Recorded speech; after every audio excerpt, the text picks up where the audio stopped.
Hi, my name is Paige Bentley Flannery. I'm a community librarian at Deschutes Public Library. I'm excited to be here today to celebrate Women's History Month with art.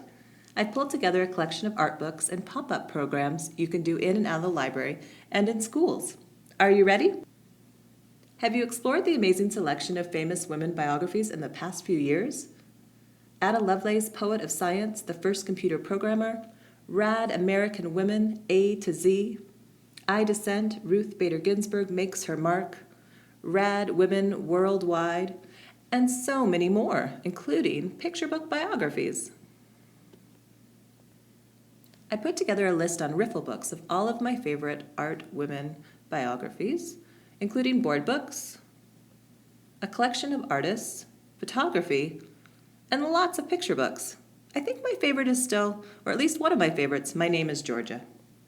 In December, I spent an afternoon at the Guggenheim exploring Agnes Martin's art.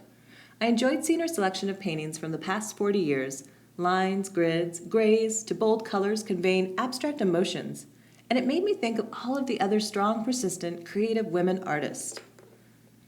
I decided to focus on 3 artists, Louise Bourgeois, Mary Cassatt, and Merritt Oppenheim. I checked our craft supply room for feathers, pipe cleaners, especially the fluffy ones, paintbrushes, different bright colors of paint, but also pencils, crayons, and an assortment of paper. Let's start with Louise Bourgeois and use the book Cloth Lullaby, The Woven Life of Louise Bourgeois by Amy Noveske. Now this was a pop-up program in the library, so we didn't have an opportunity to read the whole picture book, so I focused on different parts. And anytime I'm doing an art project with children, whether I have 30 minutes, 45 minutes, or 10 minutes, I really want them to remember 3 things about the artist's name, the style of art, and one piece of artwork. So for this one, of course, her name, and then the style we focused on was her sculpture work and spiders. With pipe cleaners all over the floor, children created their own version of Louise Bourgeois' spider. And it might have been just black or red, but they also used a variety of colors, including huge eyes or little tiny eyes, movement with their feet, and they started creating things with their hands. The next artist is Mary Cassatt. I included board books, information books, and of course biographies. In the library, children took pictures of each other reading their favorite book. They teamed up with a friend or family member. I had black paper and white crayons out, and they drew simple outlines of their friend or new friend or family member reading their favorite book.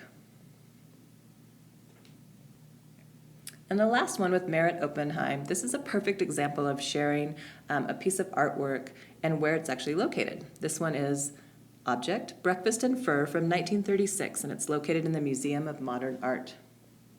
I had a collection of feathers out, paper cups, spoons. You can also pick up recyclable pots and pans and other items if you want to actually use real cups and saucers, but we just used paper cups for this one, and paper spoons and plates. And you can see the variety of bright colors, and it looks like that, just including the surrealism in this with Merritt Oppenheim. But don't forget about all of the women artists out there, and there are so many variety of pop-up programs you can do, including quotes. You can pick up resources at the MoMA Art Store, including a coloring book, photography, including Imogen Cunningham, Margaret Burke-White, and adding a collection of different cameras and styles and sharing information about photographs and taking pictures all around your library or outside the classroom.